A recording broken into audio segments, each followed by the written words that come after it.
Mi nombre es Pamela Silva y quiero darles la cordial más bienvenida a nuestro ciclo de charlas del cambio climático. Agradecemos la presencia esta tarde tanto de quienes están acá en el auditorio como de quienes nos están viendo por streaming a través de nuestra página, nuestra intranet corporativa de nuestro sitio enel.cl y las páginas de Enel Chile en Facebook y Twitter.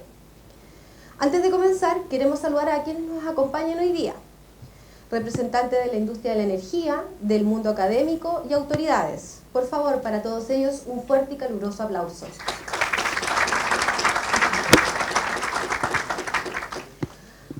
Tal como lo presenciamos en el video, en diciembre se llevará a cabo la COP25 y como en él queremos aportar y estar presentes en el debate a nivel país con las diversas temáticas relacionadas al cambio climático. Hoy realizaremos la segunda charla del ciclo que lanzamos en el mes pasado, donde contamos con la presencia de Gonzalo Muñoz, nuestro champion en la COP25, y que iremos realizando en forma mensual hasta el inicio de la cumbre climática a realizarse a final de este año. Hoy nos acompaña Antonella Pellegrini, responsable de Sostenibilidad y de Relaciones Comunitarias de Enel Chile, a quien invito a pasar para que nos entregue unas palabras.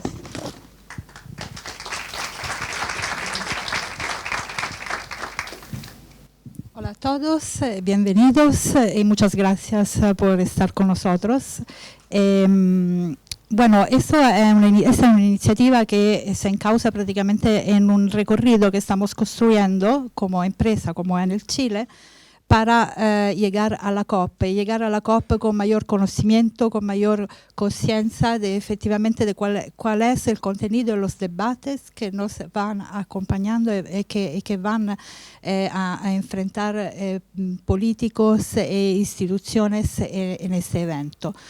Queremos estar preparados no solo como trabajadores de la empresa, sino queremos también involucrar que nos acompañen también nuestros clientes, las instituciones que para nosotros son referentes, y así que hemos decidido ampliar la invitación también hacia afuera.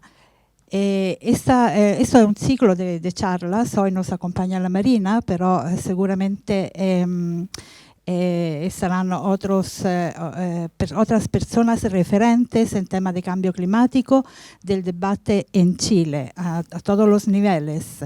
Y el cambio climático no es solo un tema ambiental, es un tema también institucional, es un tema político. Hay que ver cómo los varios aspectos se integran hacia un sentido común. Y esto lo contarán varias personas que participarán de esta charla. También tenemos otras iniciativas similares para llevar estos contenidos a clientes y juntas de vecinos con que trabajaremos en un ciclo de charlas de cambio climático para ellos mismos en sus propias sedes. También estamos trabajando con el planetario para hacer iniciativas para difundir las temáticas del cambio climático principalmente a familias y estudiantes, que iniciará en septiembre más o menos, y otras iniciativas que nos irán acompañando. Ahora los dejo con Marina Hermosilla, que es nuestra huésped hoy. Marina es la directora ejecutiva de una organización muy importante que es las empresas, el Centro de Líderes Empresariales para la Acción Climática. Se llama CLG en Chile. Nuestro gerente general está en el borde de esta organización y prácticamente nosotros también participamos en varias iniciativas y toma de decisiones que involucran las varias empresas que hacen parte de esta importante organización. También Marina fue miembro del Consejo Asesor del WWF de Chile.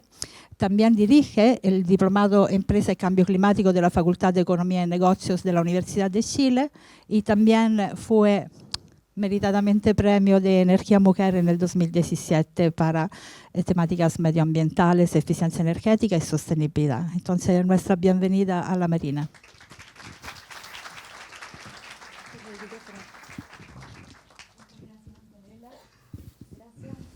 Por esta invitación,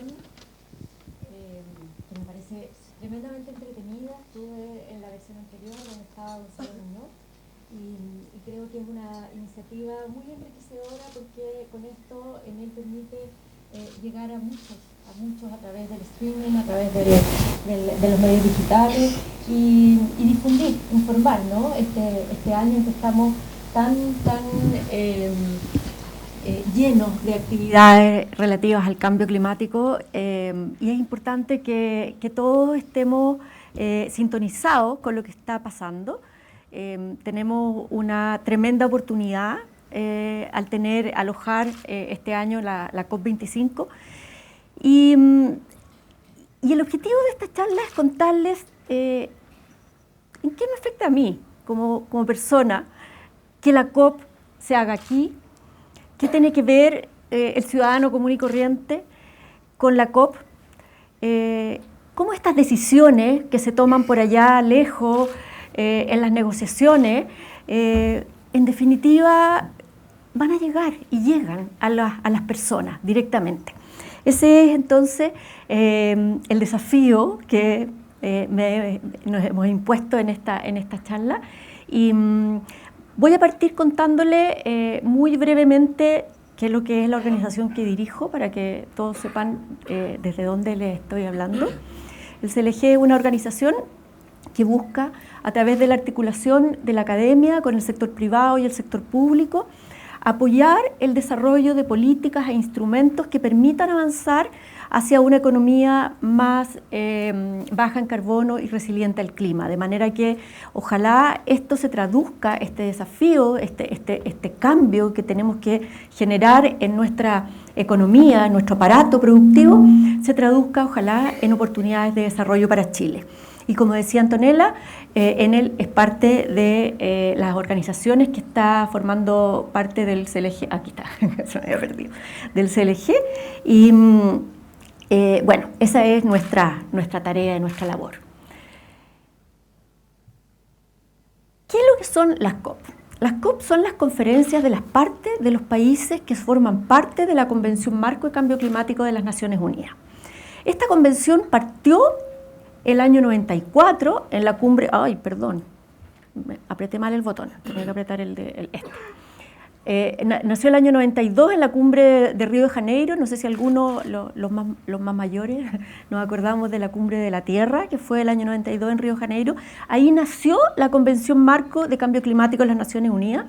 Y el hito más importante después fue el año 97, cuando se firmó el Protocolo de Kioto. Probablemente a algunos les suena el Protocolo de Kioto como algo lejano, que fue el primer protocolo que firma las Naciones Unidas para hacer frente a un tema ambiental en común, a un tema de cambio climático. Y después de eso ha habido varias otras COP. La más significativa fue la del 2009, donde todo el mundo esperaba que se lograra acuerdos para poder avanzar más allá de la... de nuevo, hasta que me acostumbre con el puntero. Avanzar más allá del protocolo de Kioto. Kioto terminaba el 2012. Todos los acuerdos de cambio climático que se firmaron y se implementaron con el protocolo de Kioto terminaban el 2012 y el 2009 se decía, bueno, esta cosa se va a acabar, necesitamos un acuerdo que logre darle la continuidad al protocolo de Kioto y se esperaba, había muchas esperanzas puestas en el 2009 en que eso fuese ese año ahí en Copenhague. Sin embargo, y estas son unas gigantografías que estaban en el metro de Copenhague, que decía, no lo logramos, esto es un desastre. Y posteriormente entonces, no el 2012, pero el 2015 se logra el Acuerdo de París, 3 años después de lo que se había pensado que era lo que se quería. Y para llegar a eso, para llegar al Acuerdo de París, ya se había logrado levantar una cantidad enorme de información. El año 2014, cuando se emite el último informe previo a París del IPCC, el Panel Intergubernamental de Cambio Climático de las Naciones Unidas, que está constituida por científicos de todas partes del mundo que logran ponerse de acuerdo. Y eso ha sido lo más difícil, cómo lograr sacar estos reportes con un consenso de parte del mundo científico. Este mito de que la ciencia, que hay algunos científicos que opinan que sí, eso no es cierto. La ciencia, cuando logran sacar estos reportes, hay un consenso absoluto respecto de la necesidad de hacer frente al cambio climático, de que el cambio climático es real y que es antropogénico. El 2014 esto ya no había, desde el mundo científico no había dos voces. Era tal el convencimiento de la situación en ese momento que este párrafo, el cambio climático probablemente provocará escasez de agua y alimentos, enfermedades pandémicas, peleas por refugiados y por recursos y destrucción de regiones alrededor del mundo por desastres naturales, que parece sacado de una película de terror, es ni más ni menos parte de la conclusión de un informe que el Departamento de Defensa de los Estados Unidos le entrega al presidente Obama el año 2014 y que marcó el punto de inflexión en la política internacional de los Estados Unidos respecto a cambio climático. El presidente Obama, desde este momento en adelante, asume un rol de liderazgo muy fuerte que finalmente dio como resultado el logro de alcanzar el Acuerdo de París en el 2015, donde todos los países del mundo, en un hecho inédito, se ponen de acuerdo en función de un acuerdo que busca combatir el cambio climático. El único país que no se sumó al Acuerdo de París es Siria. ¿Y qué es lo que nos dice el Acuerdo de París? Básicamente, y aquí en lo más importante, es que la temperatura media del mundo debe mantenerse por debajo de los 2 grados Celsius respecto de la temperatura que teníamos en la época preindustrial. Y plantean además que ojalá seamos capaces de limitarlo a 1,5 grados. Plantea también que debemos ser capaces de incrementar y fortalecer la capacidad de adaptación, principalmente pensando en no poner en riesgo la producción de alimentos. Esto significa que al año 2050 debemos alcanzar un balance cero de emisiones. No significa que tengamos que emitir cero al 2050, significa que al 2050 el balance entre lo que emitimos y lo que el planeta es capaz de absorber tiene que ser de suma cero. Implica también que al año 2020, es decir, el próximo año, los países deben entregar su estrategia mirando el 2050. Y con esa estrategia en mente, desarrollar sus contribuciones nacionales determinadas, las famosas NDC, que tienen que entregarse cada 5 años. Las primeras se entregaron en el 2015, que fue un gesto de voluntad para llegar ese año a la COP del 2015, todos los países con la intención de ponerse las pilas, de comprometerse.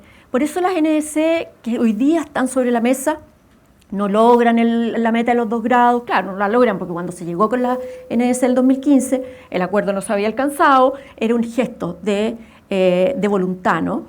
Y entonces esas NDC se hicieron todas distintas, cada país hizo lo que pudo, como le pareció, son todas diferentes, miden todas diferentes, no tienen los mismos parámetros, fue un gesto de buena voluntad.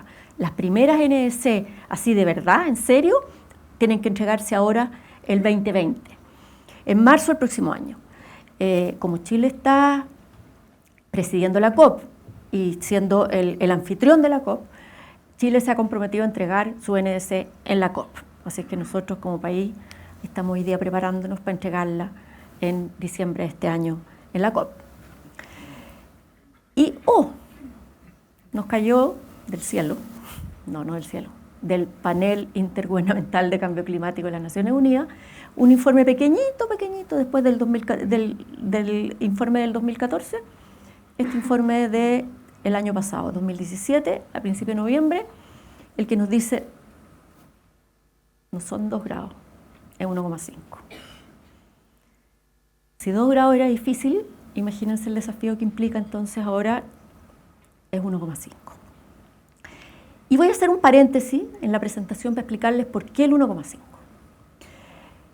Resulta que los impactos que se esperan entre 1,5 y 2 grados no son un poquito más, no son lineales, son tremendamente mayores. Y lo que dice entonces el panel intergubernamental de cambio climático dice, tenemos que hacer el esfuerzo por efectivamente llegar a 1,5 respecto de la era preindustrial, porque 2 grados es tremendamente más peligroso para la humanidad que el 2 grados. Básicamente, y aquí yo les puse las 3 cosas como que son más significativas, pero en muchos parámetros esto está evaluado, en lo que tiene que ver con producción de alimentos, tanto rendimiento de cultivos como la capacidad de la pesca, es el doble. Ese medio grado implica el doble de impacto. En los olas de calor extremo también implica el doble en términos de población afectada. Las olas de calor, si bien acá en Chile es algo que a nosotros no nos suena mucho, pero en el hemisferio norte, en Europa, en Estados Unidos, en la India, son mortales.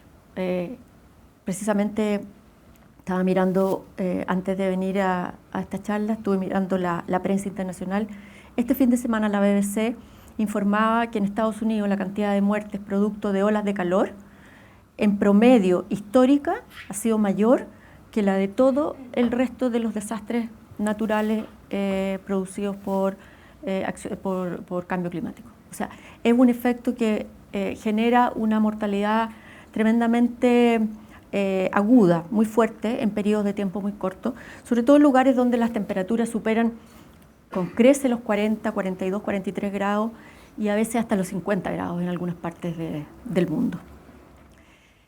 Y lo complicado es que hacer frente a 1,5 implica que del budget de emisiones que tenemos a nivel global, que son los 40 gigatons que están dibujados aquí, ya nos hemos gastado, estamos aquí en el 2019, y la reducción de emisiones es tal que es prácticamente imposible. Para 2 grados, la reducción de emisiones es de una tasa de 5% anual, si es que empezamos ahora, el 2019. Si hubiésemos partido el año 2000, la tasa hubiese sido 2% anual. Pero hoy día ya estamos con una tasa necesaria de reducción de 5%. Ese es el tamaño, el nivel del esfuerzo, la magnitud del desafío que tenemos por delante. Y también lo dice el informe, dado que esto es prácticamente imposible, no podemos dejar de mirar la cantidad de emisiones que podemos absorber de la atmósfera. Y ahí es donde todo lo que dice relación con la actividad forestal es tremendamente importante. Ahí Chile tiene algo que ofrecer y que poner sobre la mesa en términos del aporte, de la contribución para lo que se llaman los sumideros.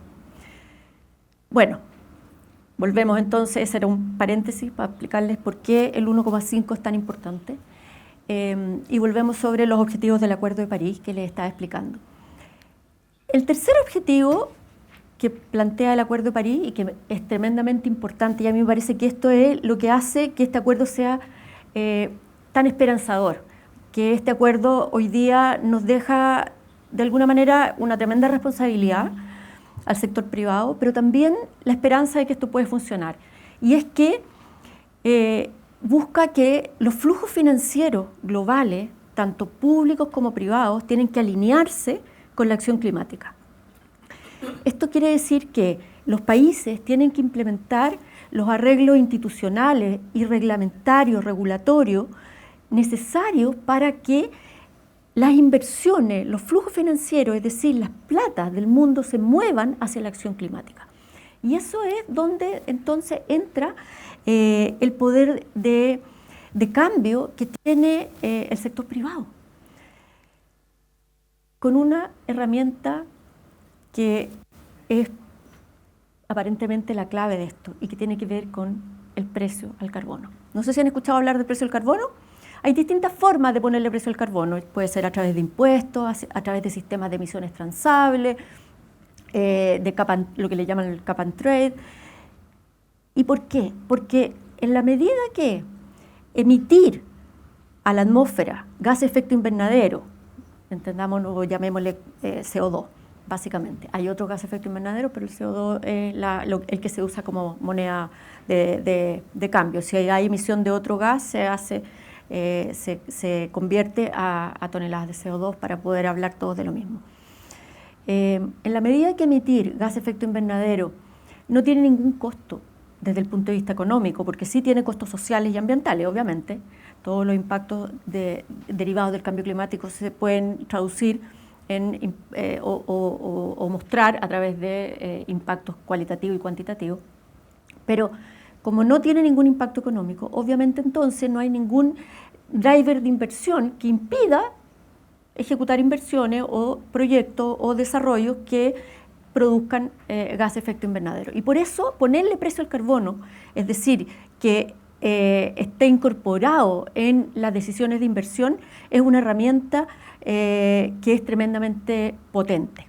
¿Y cómo funciona? Básicamente funciona de la siguiente manera. La autoridad, bueno, el impuesto no hay nada que explicar, obviamente, impuesto, uno emite y paga impuestos, pero el cap and trade o los sistemas de transacción de emisiones, que son un poquito más sofisticados, funcionan así. La autoridad pone un cap, es decir, un límite de emisiones, y una empresa, para quien es más fácil reducir porque tiene tal vez una tecnología más antigua, hace una inversión, reduce, y otra empresa que no puede generar esa reducción porque les resulta más difícil, está con su tecnología máxima, por ejemplo, etcétera, cualquier otra condición, entonces le compra al que redujo emisiones su capacidad o lo que le quedó, y por lo tanto lo puede usar. Sin embargo, esto, que es una forma desde el punto de vista social económicamente eficiente, porque reduce donde es más barato reducir, con el tiempo, a medida que el límite baja, el precio o el monto se hace más caro porque el recurso se hace más escaso, es decir, hay menos emisiones disponibles, menos cupos de emisión disponibles, se reducen y eso hace que el precio aumente. Y cuando el precio empieza a aumentar, la señal empieza a ser, en realidad me conviene mucho más transformarme hacia una tecnología que sea baja en reducciones en emisiones de CO2 o que no emita gas de efecto invernadero, y por lo tanto el incentivo es a ir transformando la economía hacia un sistema bajo en emisiones de gas de efecto invernadero. Así básicamente funcionan los sistemas de cap and trade, y que lo que buscan entonces es alinear los flujos financieros, en este caso privados fundamentalmente, con tecnologías que estén alineadas con emisiones bajas en gas de efecto invernadero. Hoy día existen en el mundo ya 57, a la fecha, hasta este año, 57 iniciativas de carbon pricing en distintos países, estados, etcétera, que en su conjunto ya están haciéndose cargo prácticamente del 20% de los gases de efecto invernadero que se emiten a nivel global. Acá en Chile tenemos un impuesto que es de $5 por tonelada. Todavía el impuesto no está generando efectos en generar cambio tecnológico, pero sí está dando una señal de precio y una señal súper clara al mundo, al sector privado y a todos los inversionistas, de que obviamente esto en el futuro viene, y por lo tanto hoy día hay una conciencia, y no solo una conciencia, hay compromisos de no construir hoy día centrales de generación de energía en base a carbón. Pero es una señal, más que el efecto del impuesto de los $5 por tonelada por sí mismo, es una señal. Pero también tenemos en carpeta, por decirlo así, un sistema de emisiones transables que ojalá podamos implementar en el futuro cercano, en principio con un sistema que nos permita ir incorporando los offsets o las compensaciones al impuesto, y en el futuro podamos ir entonces abordando un sistema de emisiones transables en el cual nos podamos linkear con otros países del mundo, pensando en que de aquí probablemente al 2030 el CO2 va a tener un sistema, va a ser un commodity a nivel internacional, y para eso es para lo que nos tenemos que preparar. Y los mercados han ido respondiendo. Aquí, por ejemplo, podemos ver cómo está la capacidad de generación de energía planificada y en preconstrucción desde el 2015 hasta el 2018, prácticamente se ha reducido un tercio. Aquí tenemos el azul, está China, en el morado India y aquí otros países. Se ha reducido prácticamente un tercio a nivel global en menos de 4 años, producto básicamente de las señales de mercado. Aquí se muestra, esto es 2019, información de Bloomberg, las plantas de carbón que se han retirado, tanto históricas, de aquí para acá, como planificadas en los Estados Unidos. Y miren que llama la atención que el 2018 fue el segundo año en que se retiraron del pipeline de construcción la mayor cantidad de plantas de carbón en los Estados Unidos. Solamente superado el año 2015, en que Obama le dio un fuerte impulso para dar una señal frente a lo que venía en el Acuerdo de París.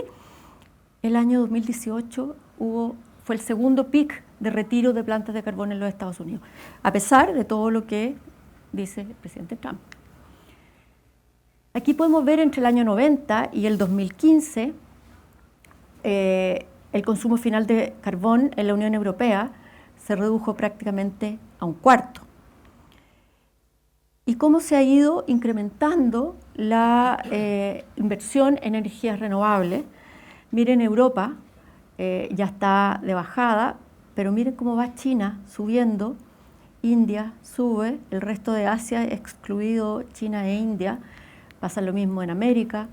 Bueno, Europa hizo la pega antes, ¿no? Europa subvencionó las energías renovables y gracias a eso le dio un impulso al mercado que hoy día nosotros estamos pudiendo aprovechar. O sea, gracias a eso hoy día tenemos una tecnología para las energías renovables que es tremendamente competitiva y el precio, y se desarrolló todo el mercado gracias a lo que Europa hizo antes a principios de la década del siglo. Bueno, y este largo camino de las negociaciones entonces no termina obviamente con la COP21 en París. Ahora hay que implementar el Acuerdo de París. El Acuerdo de París requiere lo que se llama el libro de reglas. El libro de reglas es ni más ni menos que el reglamento que permite entonces implementar todo lo que el Acuerdo de París dice. El 2018, el año pasado, se hizo la conferencia, la COP, en Katowice, en Polonia. Y ahora nos toca la del 2019 en Santiago. En Polonia, el año pasado, prácticamente todas las negociaciones estuvieron listas para todos los artículos, excepto el artículo 6.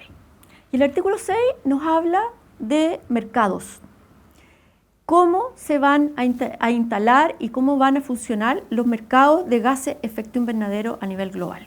Y ese es el desafío que tiene Chile en esta COP. Lograr en la presidencia de Chile que las negociaciones para implementar los mercados de gases de efecto invernadero se logren los acuerdos. ¿Y cuáles son los temas que están hoy día más en disputa o que han sido los disensos? Básicamente ahí son dos grandes temas del artículo 6, lo que dice relación con la transparencia y la medición, reporte y verificación de los datos. Ahí se negocia por bloques en las COP, y el bloque de los países en desarrollo liderado por básicamente Brasil y con un fuerte apoyo de China, defienden la idea de que los sistemas de medición, reporte y verificación para los mercados en los países en desarrollo tienen que tener un requerimiento y un estándar menor que el estándar de los países desarrollados. Chile en este punto negocia en conjunto con los países desarrollados. ¿Y por qué? Porque nosotros entendemos que los mercados internacionales solo van a funcionar en la medida que lo que se negocia y se comercia si decimos que esto es una tonelada de CO2, sea efectivamente una tonelada y sea de CO2. Y la única forma en que podemos garantizar eso es que los sistemas de medición, reporte y verificación sean los adecuados para poder garantizar que lo que se está transando es lo que se dice.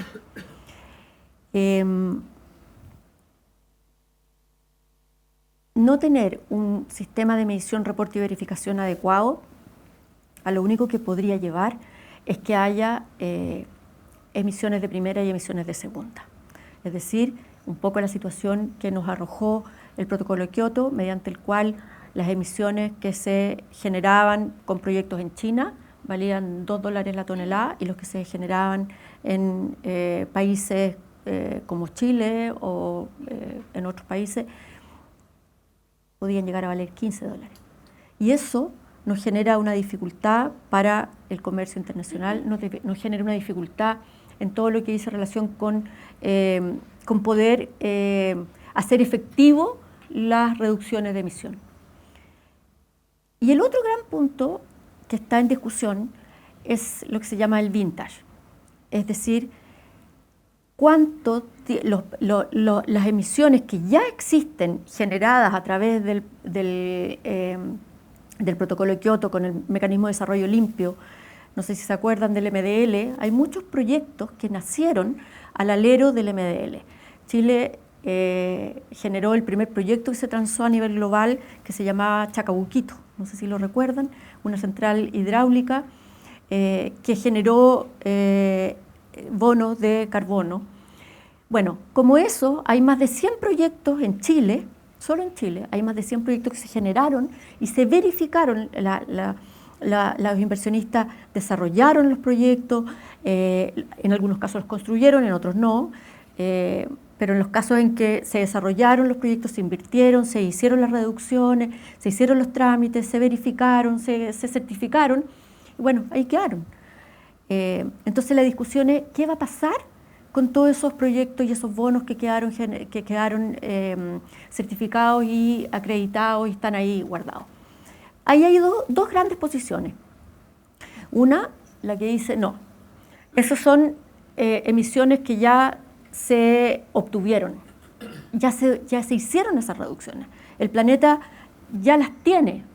Por lo tanto, si nosotros las contamos, no nos ayuda a reducir, no nos ayuda a lograr las metas del Acuerdo de París, porque ya se hicieron. Es como... Pero por otro lado, y eso suena súper razonable, pero por otro lado también hay quienes dicen, oye, pero hubo inversiones detrás de esto, hubo gente que generó, que hizo su inversión, que hizo proyectos, porque había un compromiso y una señal de mercado. Bueno, también es razonable, porque ahí los que defienden esa postura dicen, bueno, si damos una señal de que decimos que hay que invertir, que se haga, qué sé yo, y después eso le decimos, sabe que no vale nada, entonces pierde credibilidad todo el sistema. Entonces, bueno, en esas dos posiciones bien extremas, ya las dos posiciones no son las que se están obviamente defendiendo en las negociaciones, sino que por ahí, entre medio, es donde está la discusión. Bueno, ¿cuánto de eso? Ya, ok, está claro que no todo se puede aceptar como válido frente a París para reconocer, pero tampoco podemos decir que nada es válido. Entonces, ¿qué es lo que es válido? Emisiones que hoy día o proyectos que hoy día están funcionando y que están generando reducciones, que están evitando que otros, bueno, esa es la discusión, ¿ah? Y esa es la importancia de la discusión en Chile, porque en la medida que eso prospere, que nuestra presidencia de la COP sea capaz de lograr los acuerdos que se requieren, van a permitir entonces la implementación el 2020 del Acuerdo de París. Y Europa se ha tomado tan en serio esto que ha ido incorporando la obligatoriedad de cumplir el Acuerdo de París en sus tratados de comercio que está llevando a cabo con otras economías. El año pasado, en el acuerdo de comercio que hizo con Japón, incorporaron la obligatoriedad de cumplir el Acuerdo de París. Después, las negociaciones que logró y que llevó a cabo con Canadá.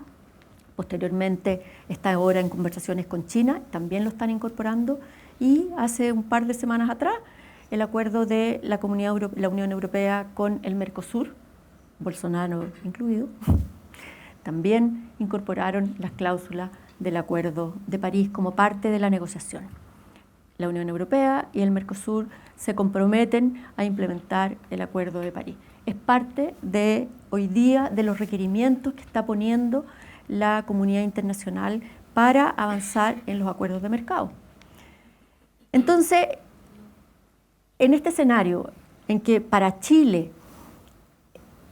una economía que tiene su base, que está basado, cuyo desarrollo está basado en el comercio internacional, en la apertura de la frontera, tener una cadena de suministro bajo en carbono es absolutamente necesario para pensar en ser parte de la cadena de suministro del futuro o de la economía del futuro con los países desarrollados. Es decir, eso nos obliga de alguna manera a mirarnos y decir, a ver, esto es lo que nuestro cliente del futuro quiere y por lo tanto cómo nosotros nos preparamos para, como país, cómo preparamos nuestro aparato productivo, nuestra industria, para poder entonces ser parte de esta cadena de suministro baja en carbono y resiliente al clima. Y el desafío ahí entonces, ahí uno piensa, pucha, si nosotros pudiéramos ser capaces de tener esa imagen país, de que alguien dijera en unos años más, no, si viene de Chile sí, porque es verde. Ese es como el sueño de futuro, ¿no? De cómo esto para nosotros efectivamente es una tremenda oportunidad de desarrollo. Pensando en que en esa economía del futuro nosotros tenemos algunos de los inputs necesarios para tener esa cadena de suministro verde, una tremenda potencialidad de energías renovables. Chile es el país, como podrían haber sido los países petroleros a principios del siglo pasado, los millonarios, nosotros somos un país que tiene un potencial que ya se lo quisiera cualquier otro, y un distrito mundial de minería también que cualquier otro país se quisiera. La economía del futuro solo es posible pensando en una minería verde o baja en carbono. Todo lo que es electromovilidad, todo lo que dice relación con energías renovables se basa también en una explotación minera sostenible. Pero todo esto no es suficiente. Todo esto no es suficiente. Después de 3 años en que las emisiones globales y todos los esfuerzos por alinear los flujos financieros globales con la acción climática, después de 3 años en que hubo emisiones, las emisiones globales estuvieron flat, sin aumento, el 2017 y el 2018 volvieron a aumentar. Y de nosotros depende la trayectoria que va a tener después, si van a bajar o van a subir. Y aquí surge entonces otro instrumento que junto al precio al carbono tiene un tremendo potencial, y es lo que los economistas llaman el voto monetario.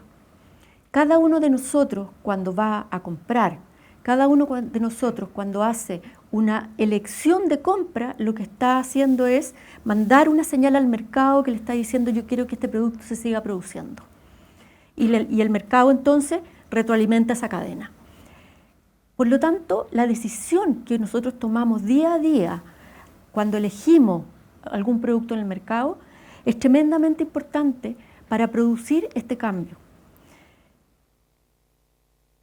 Hoy día podemos ver que el 50% de la población global que tiene menos de 30 años opina, esto es una encuesta que hizo el World Economic Forum en el año 2017, casi el 50% de la población entre 18 y 35 años opina que el cambio climático es uno de los problemas más grandes que afectan al mundo hoy día, seguido por los grandes conflictos o guerras y la desigualdad. Esta es la opinión del 50% de la población. En Estados Unidos, el 60% de la población cree que el cambio climático está entre nosotros y el 64% lo atribuye a la actividad humana. Adivinen cuánto en Chile. 2018, encuesta de medio ambiente del 2018 del Ministerio. Más del 90% de la población chilena cree que el cambio climático ya está ocurriendo. Y más del 88% de los chilenos lo atribuye a la actividad humana. Y además lo considera o muy importante o importante para sus seres queridos o sus personas cercanas, sobre el 85%. Y además tiene un tremendo potencial Miren esta pregunta, que es bien insólita. Uno esperaría que la gente dijera que no. ¿Cuán dispuesto estaría a reducir su consumo de carne?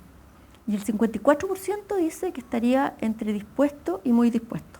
Esa era la encuesta de medio ambiente del 2018. Hicimos esta encuesta hace unos días atrás, 88%. Y cuando se le pregunta si prohibiría las botellas plásticas, así como se prohibieron las bolsas para enfrentar el cambio climático, miren la respuesta. El 91%. Estas fueron encuestas en redes sociales, obviamente no tienen la validez de todo el muestreo y todo lo que tiene la encuesta de medio ambiente, pero son tendencias, números que nos muestran una tendencia importante. Esto está en la plataforma Cambia el Clima, no sé si están familiarizados con la plataforma Cambia el Clima. Cambia el Clima es un tremendo proyecto de participación ciudadana en cambio climático que estamos llevando a cabo desde el CLG, con la Fundación Democracia y Desarrollo. Es parte de este proyecto. Y ahí le preguntamos a la gente, esto está desplegado en todo Chile, en redes sociales, en Twitter, en Facebook, en todas partes. Y a la gente se le pregunta, y se hacen encuestas todos los días, así como las que les mostré de la carne, para ver cuál es la sensibilidad de las personas. Se les pregunta sobre energía, sobre agua, sobre un montón de otras cosas. Salió también este fin de semana en el Cuerpo D del Mercurio, con una página completa. Y les voy a mostrar los resultados de Cambia el Clima solamente en el eje producción y consumo. Es un eje donde el 37% de la gente está hablando o está planteando que una producción más sostenible es importante para hacer frente al cambio climático. Y el 48% habla del consumo de productos. De la forma más increíble, de la forma más diversa, las personas están planteando ideas de cómo a través de un consumo más responsable yo puedo ser un actor de cambio y gatillar acciones que sean alineadas para evitar el cambio climático, o para combatirlo más bien. Cuando miramos la cantidad de todas las ideas que hay desplegadas en la plataforma, consumo responsable de producto aparece en tercer lugar y producción por acá arriba también dentro del tercio.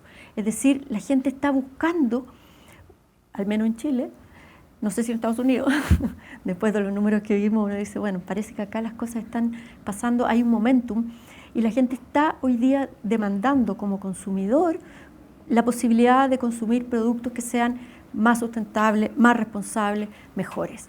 Si podemos lograr que ese voto monetario sea cada vez más potente, más responsable y más masivo, podemos lograr entonces que a través de la acción climática podemos asegurar un desarrollo sostenible para nuestro país y un mucho mayor y un fuerte impulso al crecimiento económico. Eso.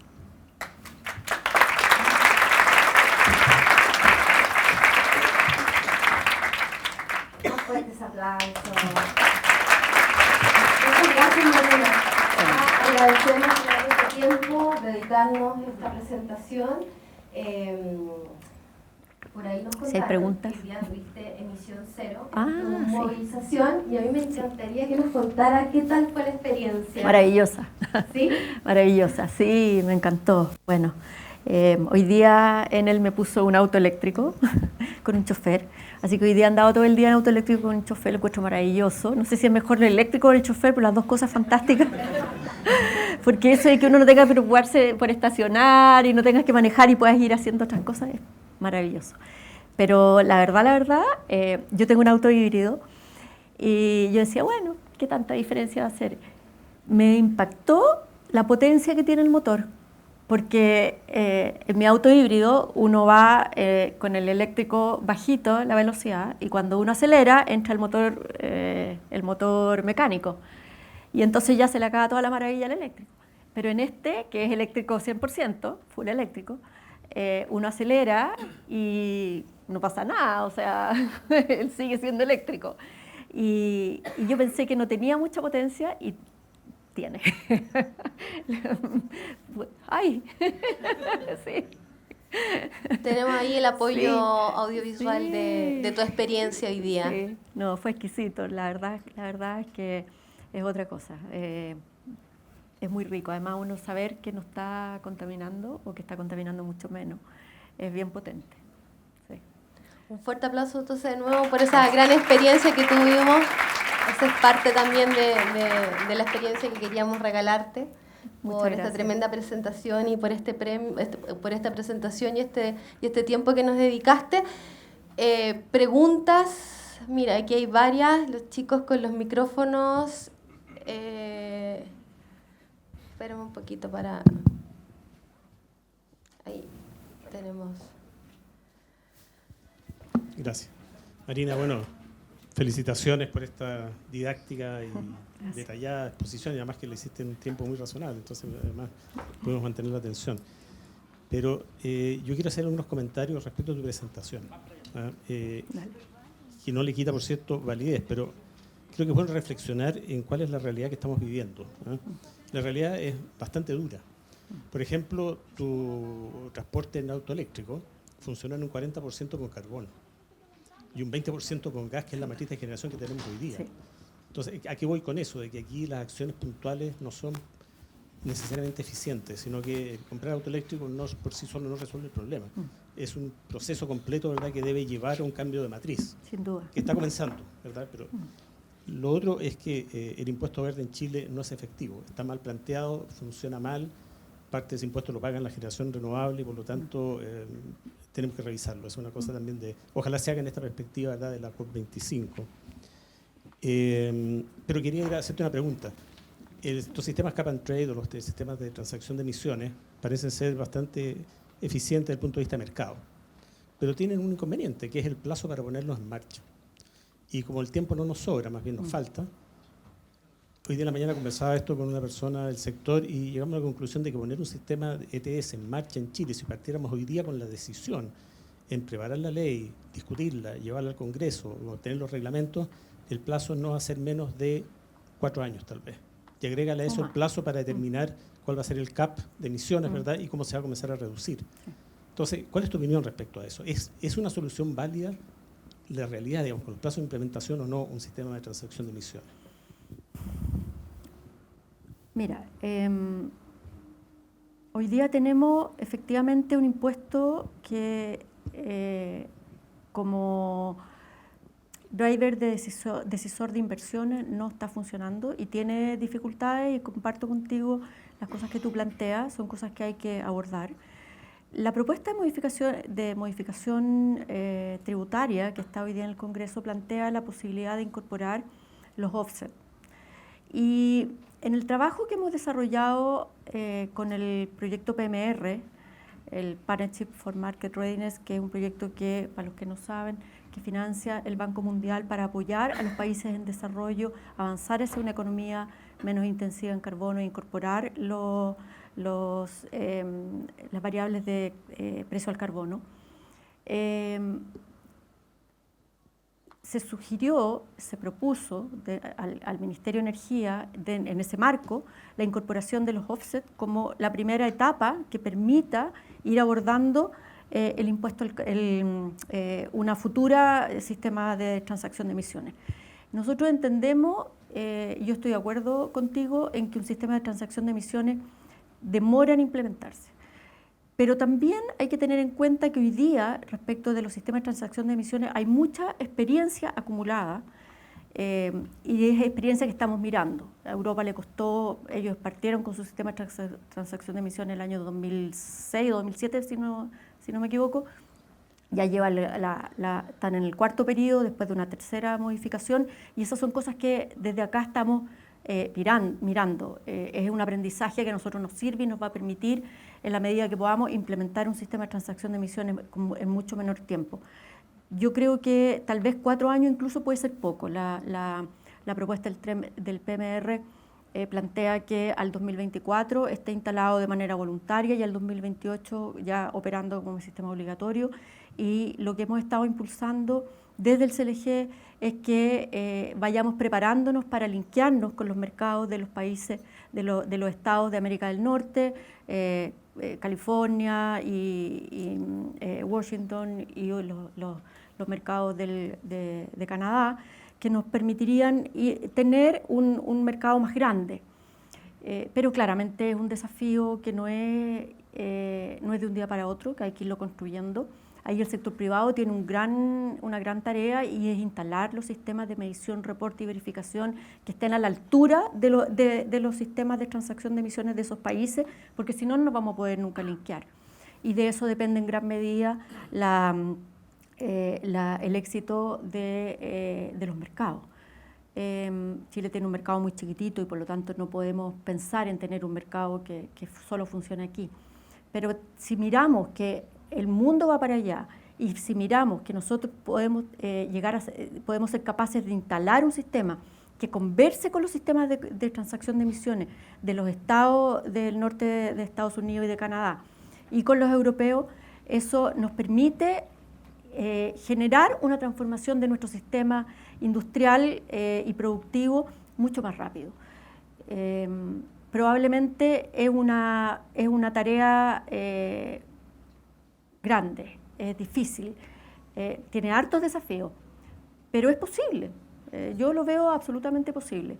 Ahora, sin duda, eso requiere el concurso de muchos actores, la buena voluntad de muchos y mejorar algunas situaciones y que no deberían volver a suceder, como el tema del impuesto y hoy día como está planteado.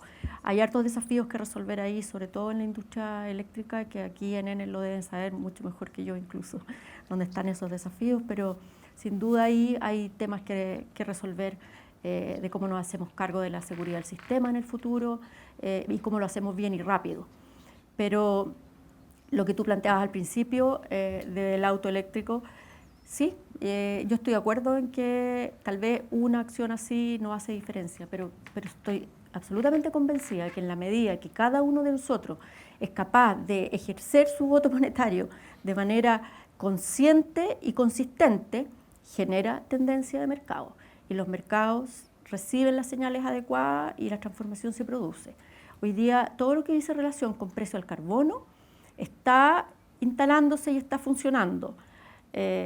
Ojalá seamos capaces de asumir nuestra presidencia de la COP y lograr el objetivo que es los acuerdos del artículo 6 para echar a andar los sistemas de precio al carbono y de mercado a nivel global.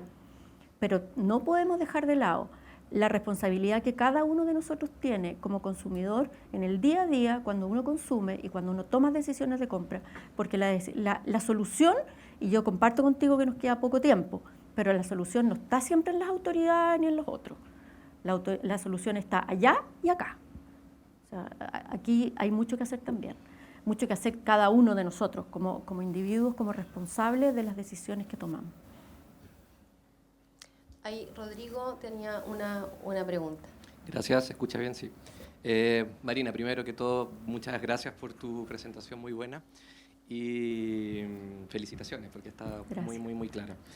Me gustó mucho que hablaras esto del consumo responsable. Personalmente yo creo que ese es el gran ODS que cada uno de nosotros deberíamos incorporar porque en consecuencia se producen modelos o se generan modelos de producción sostenible y estoy seguro que eso va a desencadenar el cumplimiento de todos los demás ODS. Pero al mismo tiempo soy un poco desconfiado porque hay las mismas estadísticas, o sea, desde 92 en Río las emisiones han seguido subiendo. A pesar del Acuerdo de París, que es como el hito de consenso mundial más importante, las emisiones han ido subiendo. El año pasado, ¿te acuerdas? Salió una publicación de la revista América Economía que hablaba de estamos perdiendo la lucha contra el cambio climático, explicada por aumento de actividad industrial en países como China y mucha de esa actividad industrial para fabricar productos más sostenibles, entre ellos la electromovilidad. Entonces cuesta, de alguna manera, como creer, ¿no? en estas soluciones que parece ser más que como aumentan esta enfermedad más que ser un remedio. Entonces, me gustaría entender cuál es tu percepción respecto a esto. O sea, ¿por qué, a pesar de tener acuerdos, de tener consensos, las emisiones siguen subiendo? ¿Y cómo podríamos incorporar o agilizar, ¿no?, esta incorporación del ODS 12 en los patrones de consumo de cada uno de nosotros? Y me aprovecho del micrófono. Otra pregunta tiene que ver con lo que habías mencionado también anteriormente, y es esta oportunidad que tiene Chile de convertirse en un sumidero. O sea, son la oportunidad que tenemos, digamos, de desarrollar actividad forestal, pero también me asusta de alguna manera si es que eso no lo hacemos bien. Creo que tenemos una tremenda oportunidad de desarrollar proyectos que a muy buen precio de carbono, en la medida que incorporamos variables como biodiversidad, como, qué sé yo, relaciones con la comunidad, o nos vamos por una actividad de monocultivo forestal absoluto, con todas las consecuencias que eso tiene sobre otros servicios ecosistémicos que igualmente son relevantes de considerar. Entonces, mi pregunta en este sentido es cómo podemos, como país, aprovechar esta oportunidad que se nos presenta, ¿no?, como potencia forestal, de hacerlo bien. Esas dos preguntas. Pequeñitas preguntas. A ver, respecto de las emisiones globales, ¿por qué han subido? Bueno, hay varias razones por las cuales uno podría entender que han subido, pero mira, hay hoy día un mea culpa que se hace la comunidad científica internacional respecto de la dificultad que ellos consideran que han tenido para comunicar el sentido de urgencia y la gravedad del problema. La comunidad científica internacional se hace hoy día en torno al IPCC, este grupo de gente que de sentirse, ellos dicen sentirse frustrados por no haber sido capaces de comunicar esto más anticipadamente y mejor.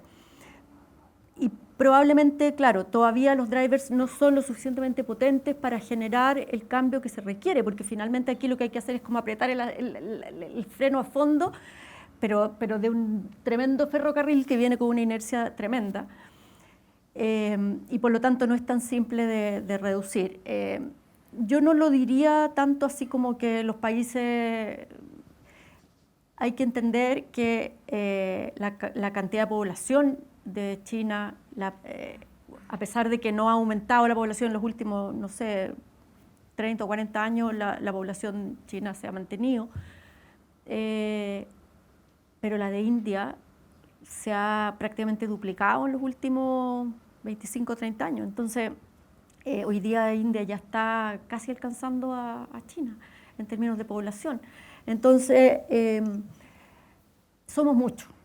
El planeta no aguanta la población que tiene con el nivel de consumo que tienen las economías desarrolladas. O sea, eso es un obviamente uno en la presentación no puede ponerlo todo, pero me imagino que todos han escuchado hablar del famoso día donde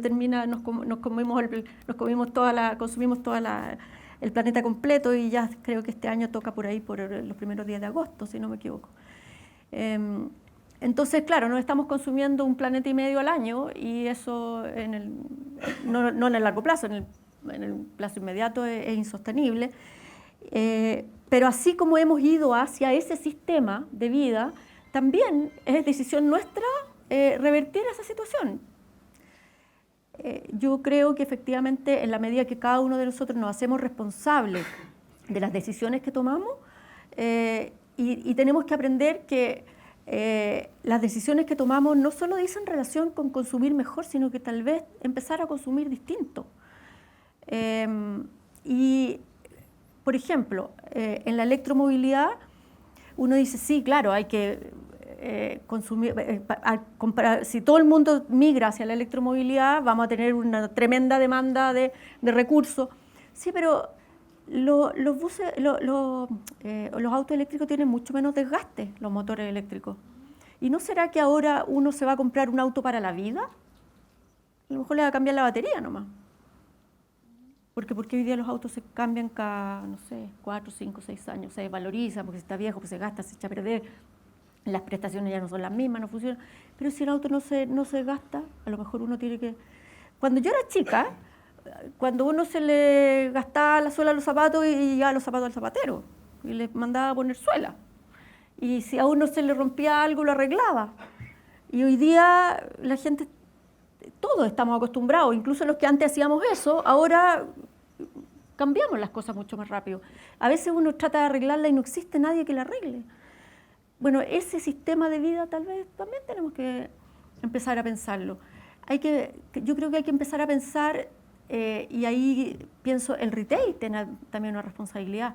¿Qué es lo que ofrece cada empresa? Cuando nosotros vemos las estadísticas de consumo, y uno dice, el consumidor quiere tener una oferta más sustentable.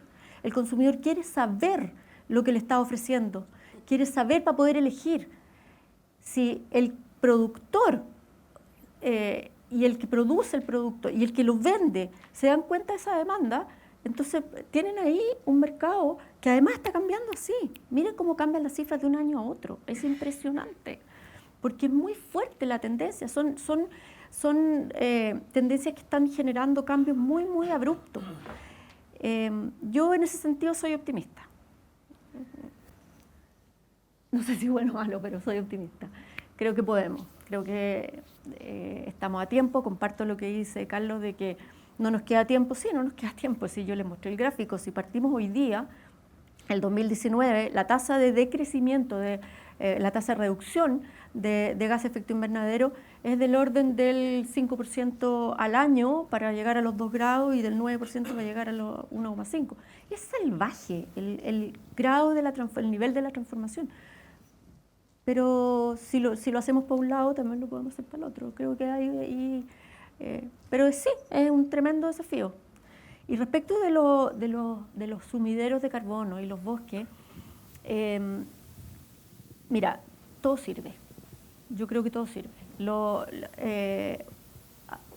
Hubo hace un par de meses atrás un artículo en la revista Nature que fue muy citado, desde el punto de vista de que los bosques nativos son lo mejor para sumidero, y se planteó incluso que a lo mejor es solo el bosque nativo. Yo fui al artículo y el artículo no dice eso. El artículo dice los bosques nativos son lo mejor, pero también los bosques productivos sirven. Entonces, claro, creo que no hay que dejar nada afuera. El bosque productivo, bienvenido, y bosque nativo también. Y manejémoslo bien, porque bien manejado captura más. Y hoy día sabemos que el bosque nativo de zonas templadas es mucho mejor que el bosque de zonas tropicales, porque el bosque tropical, que antes se decía que el Amazonas era el pulmón del mundo, sí, el pulmón en oxígeno, pero en CO2 no es lo que todo el mundo pensaba al principio. Hoy día la investigación científica nos dice la mayor captura está en los bosques templados. Tiene que ver con la vida en el suelo, en las raíces, la microflora, la microfauna, los hongos y todo lo que hay ahí, esa diversidad. La captura de gas de efecto invernadero es mucho más significativa. Ahora, por supuesto que si podemos hoy día la superficie forestal nativa potenciarla, maravilloso. Y lo que tenemos como superficie forestal plantada también, usémoslo, ¿por qué no? No son contradictorios, no son contrapuestos, pueden ser complementarios. En ese sentido tenemos una tremenda oportunidad también de potenciar el desarrollo. No sé si eso responde a tu pregunta. Gracias. Ahí tenemos otra pregunta con Paulina. Hola Marina, yo también te felicito por la presentación súper clara, y también como Rodrigo quedé intrigada motivada por el voto monetario y bueno, parcialmente lo respondiste, pero igual quizás en las generaciones jóvenes es más probable la responsabilidad en el consumo, pero las generaciones más crecidas, si la cosa cuesta más, yo trato de predicar, pero muchas veces me pasa que la gente tiene la intención de hacerlo, pero cuando quiere es más caro o no hay opción. Pero yo diría que eso es un mito, ¿ah? Claro, cuando algo está orientado a un mercado de élite, sí, es más caro, pero es más caro no porque sea más sustentable, es más caro porque está orientado a un mercado de élite. Producir de manera sustentable no es más caro. porque tú, a través de una producción sustentable, tienes una racionalización del uso de los recursos. Racionaliza y por lo tanto hay mucho que hacer antes de que llegue a ser más caro. A mí me tocó en un programa de trabajo que hicimos con proveedores de productos, desarrollar iniciativas para producir productos más sustentables. Y la cantidad de oportunidades es infinita. O sea, cuando uno se pone a mirar cómo optimizar procesos productivos, a veces hay barreras de entrada. Hay barreras de entrada porque a veces se requiere una inversión para hacer una modificación tecnológica y esas cosas hay que buscar mecanismos para que puedan hacerse y facilitarse. Pero cuando tú logras el estándar de una producción donde optimizas el uso de los recursos, no tiene por qué ser más caro. Si es un producto a lo mejor más sofisticado o más de élite, puede ser, pero eso no necesariamente es porque es más sustentable.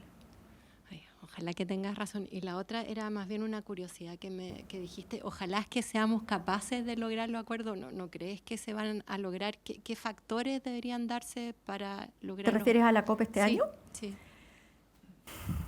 Bueno, nunca se sabe porque el artículo 6 fue el único que quedó pendiente en Polonia el año pasado y no hubo acuerdo. Esperamos que este año sí haya y eso yo creo es la demanda que tenemos que hacer desde la ciudadanía para que los países logren acuerdos y los negociadores logren los acuerdos que tienen que alcanzar para que el Acuerdo de París empiece a implementarse en 2020. Ese es el desafío. Y no es menor, porque por algo están entrampadas las negociaciones, están entrampadas porque son cosas que no son fáciles.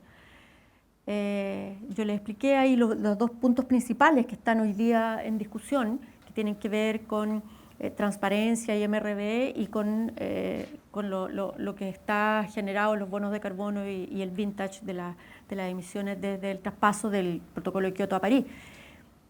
Pero hay una serie de un montón de otras cosas menores. Son temas difíciles porque detrás de esto hay muchos intereses. Por ejemplo, detrás del tema del traspaso de Kioto a París está una enorme cantidad de proyectos que se generaron esas emisiones de la ex Unión Soviética. Cuando se desarmó la Unión Soviética, las ex repúblicas, muchas de esas, las economías se redujeron, hubo algunos cambios y ahí se generaron emisiones que en realidad no son reducciones reales, son reducciones porque se dejó de producir. Entonces, pero están acreditadas. Entonces, a veces detrás de las negociaciones hay muchos intereses que lícita o no lícitamente están sobre la mesa. La posibilidad de no llegar a acuerdos siempre existe. Ojalá no sea, porque la implementación del Acuerdo de París el 2020 depende en gran medida, porque todos los otros temas ya están listos, pero el gran punto es implementar los mercados para lograr que el CO2 sea un commodity y por lo tanto en la medida que sea un commodity, el mundo es capaz de implementar los cambios tecnológicos necesarios al menor costo social posible, eficientemente. De lo contrario, va a ser más lento, va a ser más caro. Ojalá logremos. Ese es, diría yo, la pedida que hay que hacerle a los negociadores y a los países para que logren los acuerdos que hay que lograr. Aquí tenemos una última pregunta ya en virtud del tiempo. Acá, Víctor. Muy breve. Marina, felicitaciones también, muy Gracias. interesante tu charla, tu ponencia. Pero una pregunta, mira, yo muy contento de escucharte estas encuestas que se hicieron al final y que dicen que la intención existe, pero las personas no somos ni lo que pensamos ni lo que decimos, sino lo que hacemos. Entonces, me parece que hay un rol de las empresas acá, y porque el tema del consumo me parece muy interesante, aparte de todo lo que se va a hacer y ojalá se logre en el tema de emisiones. ¿Se mide en Chile, en comparación con otros países, la oferta? Porque yo estoy pensando en la señora Juanita que va al supermercado y que dice, ¿qué tengo que hacer? sea, me parece que en ese tema se está trabajando, se está midiendo cuántas son las empresas que están con una oferta diferente, diferenciada. No sé si nos puedes contar un poco de eso. En términos de consumo, acá en Chile. Sí. A ver, las encuestas que yo les mostré, algunas, hay una, la primera que les mostré se hizo a nivel global en muchos países y la otra era la encuesta nacional de medio ambiente acá. Lo que nosotros estamos viendo a través de Cambia el Clima es que hay un fuerte interés por el consumo responsable y por la producción responsable. ¿Qué empresas lo están haciendo? Sí, yo te diría que hay empresas que están con eso, pero te lo voy a poner de otra manera. Muchas veces son líneas de producción, no son empresas completas. En algunos casos son empresas completas. Hoy día vemos una cantidad hay empresas que están hoy día 100% diseñadas a través de un sistema de economía circular. Pero las empresas que ya existen, lo que están haciendo hoy día es habilitar líneas de producción que permitan ir en este sentido, y a medida que van transformando y va siendo exitoso, se va transformando, se van logrando las transformaciones. No es de un día para otro. Modificar el aparato productivo y modificar la demanda de los consumidores no es de un día para otro. Pero es como el huevo y la gallina. Yo he escuchado varias veces las empresas que dicen, no, si empresas que te dicen los productos más sustentables no se venden, así que no. Y los consumidores te dicen, no, pero si nadie lo ofrece. Bueno, cuando uno empieza a darle vuelta, efectivamente pareciera ser que hay demanda, pareciera ser que si uno es capaz de transmitirlo bien, el consumidor está dispuesto a preferirlo, si bien a veces no a pagar de más, porque no tiene por qué ser más caro. Sí, yo soy una convencida que no tiene por qué ser más caro. Pero es un desafío para el mundo empresarial, es un desafío para nosotros como consumidores, es un desafío para las autoridades también, para mostrar esto. Pero estamos, yo creo, frente a una transformación de gran magnitud. Y cuando vemos que el 50% de la población del mundo son menores de entre 18 y 35 años, o sea, lo que pasa es que los millennials todavía no se toman el poder, pero les falta poco. En pocos años más, eso van a ser ellos los que van a estar tomando las decisiones, no nosotros. Y probablemente las decisiones van a cambiar más rápido de lo que nos imaginamos. Bien, te damos las gracias, de verdad. Démosle un fuerte aplauso porque dio respuesta a todo y a cada una de nuestras preguntas. Tenemos un regalo para ti. Vamos a invitar a nuestro gerente general, Paolo Palotti, a que te entregues el regalo y nos pueda dar unas palabras de cierre a esta actividad.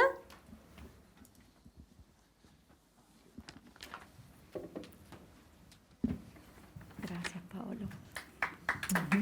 Ha sido un placer. Qué lindo. Gracias. Bueno, en primer lugar, no, espera, eso está conmigo. En primer lugar, pido disculpas por mi retraso. Tenía una cita afuera, he hecho todo lo posible para escuchar por lo menos la parte final de las preguntas.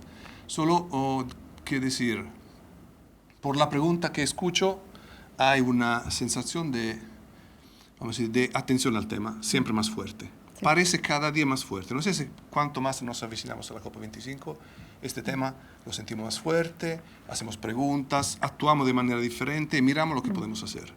Yo pienso que el desafío de verdad es what next. ¿Qué pasa después del COP25? Sí. Seguimos teniendo este tipo de conciencia, entonces la actitud del consumidor y también la cosa más importante, la actitud de la empresa a actuar lo que son las direcciones que la COP25 o el buen senso, más que la COP25 nos da, o seguimos a hacer el business día by día, sin la COP pasada, hemos hecho toda la gran vitrina, todos estamos ahí hablando y después seguimos a hacer la cosa como de antes. Tiene que efectivamente traducirse en un cambio, ¿no? Eso es el desafío. Ese es el desafío. El desafío que tenemos en primer lugar nosotros, como empresa. Sí. Y también como ciudadanos y también como consumidores. Pero como empresa el impacto es más fuerte. Yo pienso que en Chile país es pequeño, pero tenemos hoy una responsabilidad más fuerte porque estamos en frente al mundo. Sí. Actuar antes y después la COP, en el sentir de verdad lo que son los problemas y poner una solución. Sin duda. Y esto es para mí una responsabilidad que tenemos, todas las empresas de Chile. Pienso un mensaje que, más que entre nosotros, que lo hacemos, también tu rol, el rol del gobierno, necesita pasar antes, durante la COP y después de la COP.